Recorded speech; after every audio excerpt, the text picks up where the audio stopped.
CBS 라디오 한선미의 찬양의 꽃다발 함께하고 계십니다. 이 시간에는 찬꽃 초대석으로 이어갑니다. 오늘은 특별한 한 분을 모셨습니다.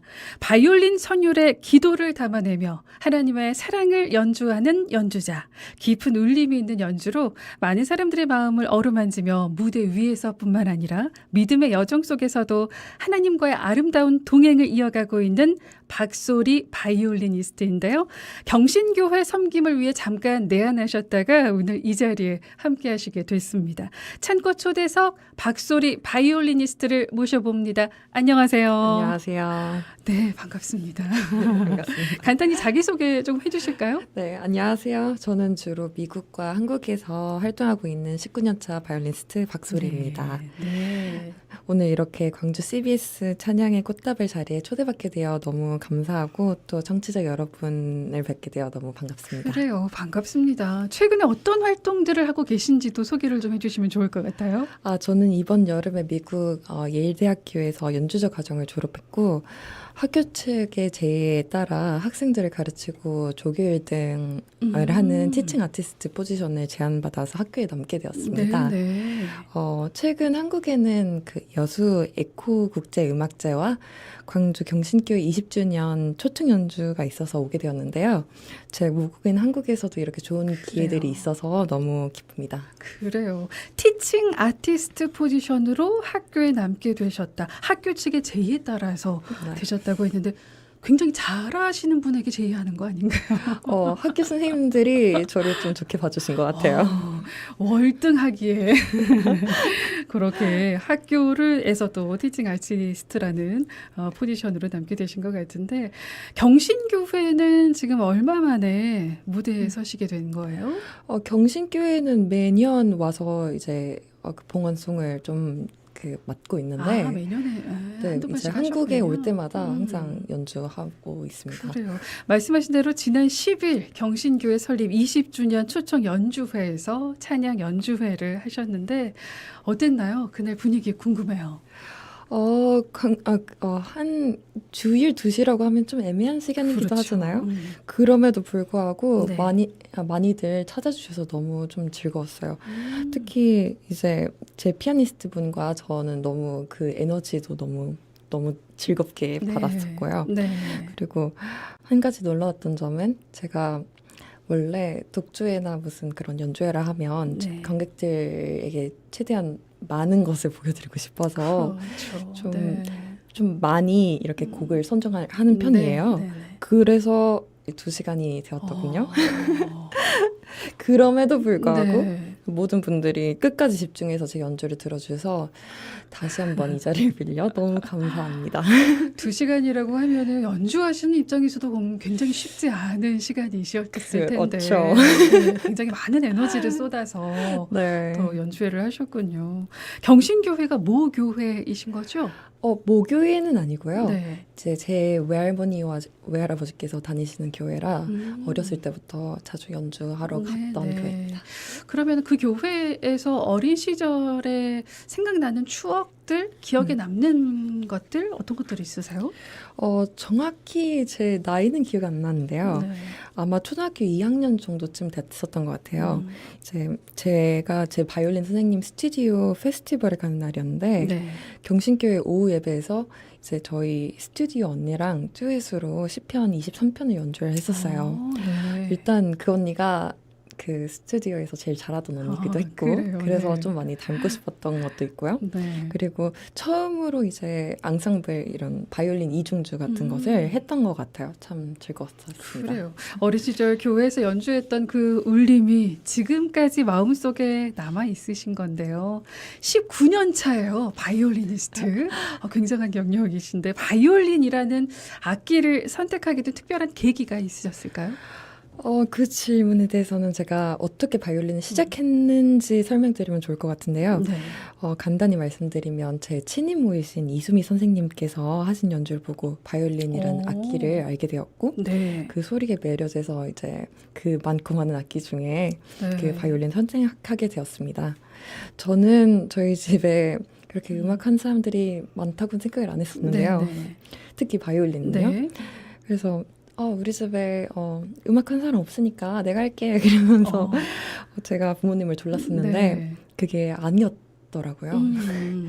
생각보다 바이올린을 하던 그 가족분들이 좀 있으셨어요. 그래요. 네. 그래서 이미 그 길을 겪어보신 분들이라 저를 만류하셨지만 하지 말라고. 네. 네. 근데 저는 또 바이올린에 반해서 이렇게 하게 그리고 되었습니다. 하지 말라고 해서 뭐 또 안 할 수가 있나요? 너무 힘든 길이니까 네. 이제 너는 가지 마라 그래요. 이러셨던 것 네. 같아요. 그 마음을 알 것도 같지만 그런 반대에도 불구하고 바이올린이라는 악기에 반해서 그 길을 걷게 되신 건데 그렇다면 내가 이 악기를 평생 정말 붙들고 가겠구나 하고 느낀 순간 혹시 있으셨을까요? 저는 솔직히 처음 시작한 순간부터 바이올리니스트가 돼야지 그런 마음을 먹고 있었었는데요. 네. 저와 바이올린의 첫 눈맞춤이 좀 너무 강렬했었던 것 그랬네요. 같아요. 네, 네. 물론 그만두고 싶었던 순간들도 심지어 최근에도 여럿 있었지만 네. 그렇다고 떼어날 관계가 아니니까요. 음. 저와 제 부모님은 이 시점에 대해 조금 다른 생각이 좀 있으세요. 네, 네. 제 부모님은 처음에 바이올린으로 교회에 봉사하고 찬양하는 것을 바라시고 이를 바이올린을 하게끔 하셨는데 그래요. 생각보다 제가 바이올린에 몰두하는 모습에 네. 이렇게 부모님 기대와 목표를 좀 포기하셨어요. 그렇군요. 네. 부모님이 뭐 기대와 목표는 내려놓으실지 몰라도 그 대신 딸이 진심으로 사랑하는 길을 걷게 되는 그런 모습을 보게 되신 건데 연주자로서 가장 기억에 남는 무대 언제셨을까요? 저는 연주를 할 때 좀 무대 공포증이 좀 있어요. 네. 그래서 특히 중학교 시절에 그게 좀 심했었는데 가끔 연주에 제가 표현하고 싶었던 음악보다 그 두렵고 떨렸던 마음이 네. 좀 앞서서 나올 때가 많았습니다. 좀 많이 괴로웠었던 것 같아요. 그렇죠. 그때. 네, 네. 그러다 중학교 3학년 때 오랜만에 제 고향인 광주에서 독주회를 할 기회가 네. 생겼었는데 물론 그때도 이제 긴장된 마음도 크고 부담도 많이 되고 그랬지만 오랜만에 제가 왜 음악을 좋아하는지 또 음악으로 제가 무엇을 전달할 수 있는지 깨달음을 이제 다시 되새겼던 그런 네. 무대였던 것 같아요. 그래요. 무대에서의 떨림 속에서 오히려 음악을 사랑하는 이유를 더 깊이 깨닫게 되신 순간이셨네요. 참 귀한 경험이지 않을까 네, 싶어요. 맞아요. 네. 자, 그렇다면 신앙과 음악이 처음 만난 순간 언제일까요? 저는 바이올린을 시작하고 얼마 안 된 시점부터 경신교회에서 특송을 맡아서 하게 되었는데요. 네. 제가 한 6, 7살부터 악기를 시작했으니까 한 7, 8살부터는 그 특송을 했었던 것 그거는 같아요. 부모님의 바람 때문에 네, 그렇죠. 되신 것도 있겠네요. 네. 그때는 제가 이렇게 신앙적으로 성숙했던 시절은 아니니까요. 제가 그때 했었던 곡이 네. 내 맘에 한 노래 있어라는 찬양이었는데요. 네. 이번 경신교회 20주년 연주에서도 다시 우리의 처음을 돌아보자는 마음을 좀 담아서 그 곡을 선곡하기도 했습니다. 그래요. 궁금한 게 일반 클래식 곡과 찬양곡을 연주할 때 마음가짐이나 표현 방식에 어떤 차이가 있을까요? 제가 이제 악기를 연주하다 보니까 그 일반 바이올린 클래식 곡에서는 가사 또는 텍스트를 보기는 좀 힘들어요. 그렇죠. 네. 그래서 음악의 프레이즈 같은 것을 생각할 때 뭐 화성이나 멜로디 라인 또는 대입법 작곡가 이제 생각과 시점 그 작곡된 그 환경 네네. 같은 것을 신경 써서 곡을 이해하고 표현하고자 하는데요. 네. 결국 가사가 없는 곡에서는 그 작곡가가 표현하고자 하던 그 스토리, 네네. 감정 그리고 캐릭터 같은 것들이 이런 음악 요소에서 나오는 것이니까요. 네. 반면 찬양곡 같은 경우는 대체로 그 곡을 표현하는 가사나 성경 구절이 네. 있는 편이죠. 그렇죠. 그래서 좀 더 작곡가가 말하고자 하는 이야기가 좀 뚜렷해요. 네. 모든 것이 그 가사의 내용을 잘 전달하고자 존재한다고 생각해서 그 가사도 많이 읽어보고 또 제가 그 프레이즈를 표현하는 과정에서도 이 가사를 제대로 전달하는 연주 방법인가 좀 고민도 많이 하고요. 네. 그래서 제 찬양 연주에서는 가사가 함께 읽어지는지를 좀 많이 신경 쓰는 것 같아요. 그래요. 명백하게 차이가 조금 있네요. 네. 네, 찬양에서는 정말 가사가 곡의 심장 같은 부분이니까 연주와 함께 그 말씀을 더 깊이 새기려는 그 마음이 참 귀합니다. 음악을 통해서 하나님께 영광을 돌린다는 거 자매님에게는 어떤 의미이실까요? 옛날에는 제가 그냥 뭐 하나님의 음악을 이렇게 연주하고 그러면 그 영광을 돌린다고 좀 잘못 생각하기도 했었는데요. 네. 하지만 이제 유학 생활도 길게 하고 혼자 그 시간들을 힘든 시간들을 견뎌내고 하다 보니까 그 찬양에서 가사들이 조금씩 마음에 와닿기 시작하더라고요. 네. 물론 사람마다 하나님과 자기만의 관계가 있고 우리가 그 관계를 침범할 수도 제3자로서 얘기할 수도 그렇죠. 없지만 네. 우리가 모두 하나님의 자녀로서 내가 얼마나 나약하고 또 죄인의 마음을 가지고 있고 뭐 하나님이 없이 살 수 없다는 것은 항상 네. 깨닫는 시간을 보내잖아요. 네. 저는 그런 저와 하나님의 관계를 담은 제 신앙 고백을 음악으로 하는 것 같아요. 그래요. 간증의 느낌이 좀 크죠. 연주가 단순한 음악을 넘어서 신앙 고백과 간증이 된다면 그 소리는 이미 예배가 되지 않을까 싶습니다. 그 마음이 듣는 이들의 심령에도 깊이 심겨질 줄 믿습니다. 자, 그렇다면 이 곡은 연주할 때마다 정말 은혜가 되는 곡이다 하는 찬양곡들 어떤 곡들이 있을까요? 경신교회 찬양 연주회에서 이제 제가 선곡했던 기준 자체가 제가 좋아하는 찬양 위주였어요. 그래요. 네. 그때 제가 그래서 연주했던 곡들을 많이 소개해드리고 싶은데요. 네. 그중 3가지만 뽑자면 첫 번째는 요게벳의 노래입니다. 네. 제 부모님뿐만이 아니고 이제 많은 부모님께서 자녀들을 언젠가는 자기의 품에서 멀리 보내는 순간들이 오잖아요. 네. 특히 제 어머니께서는 제가 미국으로 다시 돌아갈 때마다 저한테 안 보여주시긴 하는데 포용하면서 점점 느려지시고 네. 점점 이제 몰래 좀 그럼요. 우시더라고요. 그러시겠죠. 네.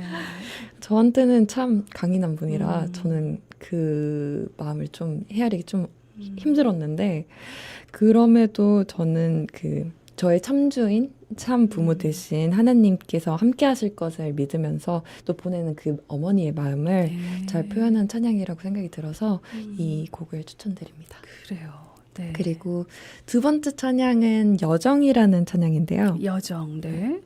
이 찬양은 제가 올해 초 외할머니께 생신 축하의 의미로 처음 연주했던 곡이기도 해요. 그래요. 네. 저는 하나님이 미리 정해놓으신 이 여정을 지내는 그의 자녀로서 제 앞날이 어떻게 흘러갈지는 가늠할 수 없는데요. 이 짧을 수도 길 수도 있는 제 여정 속에 참 좋은 가족, 선생님, 친구들을 이렇게 보내주셔서 감사하는 마음과 그래요. 그저 하나님이 주신 이 길을 담담히 걸어가겠다는 고백을 담은 찬양이라 생각합니다. 그렇군요. 첫 번째는 요게벳의 노래, 그리고 두 번째는 여정이라는 곡을 추천해 주셨고 한 곡 더 추천해 주신다면요? 네. 마지막으로 믿음의 고백이라는 찬양인데요. 네.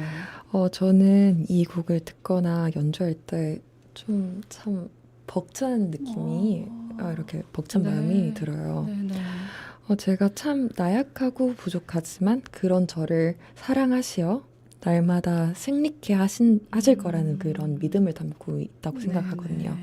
꼭 하나님과 함께할 나날에 대한 기대와 그와 함께 이룰 승리에 대한 믿음을 담아서 찬양하게 되어서 이 곡 역시 추천드립니다. 그래요. 한 곡 한 곡들이 다 자매님의 간증을 담고 있는 곡들이어서 다 들어보고 싶어요. 과연 바이올린 연주로 듣는 이 찬양들은 어떤 느낌일지 정말 궁금한데 세 곡 다 듣기에는 시간이 안 되고 잠시 뒤에 세 곡 중에 한 곡만 네. 들어보도록 하겠습니다. 연습과 공연의 바쁜 일정 속에서도 신앙을 지키기 위해 실천하고 계신 루틴이나 혹시 습관이 있으세요? 가장 실천하기 쉽지만 물론 또 가장 어려운 신앙생활로서는 기도가 있겠죠. 네. 저희가 부모님께 가끔 전화해서 시시콜콜한 대화 나누듯이 네. 매일 기도를 통해서 하나님과 그런 시간을 아. 가지려고 노력하고요. 네. 물론 주일 아침부터 리허설이랑 공연 스케줄이 잡힌 경우가 좀 많은데요. 그럼에도 일부러 그 시간들은 이제 교회 갈 시간이다 이러면서 거의 무조건 피하려고 노력하기도 그래요. 네. 해요.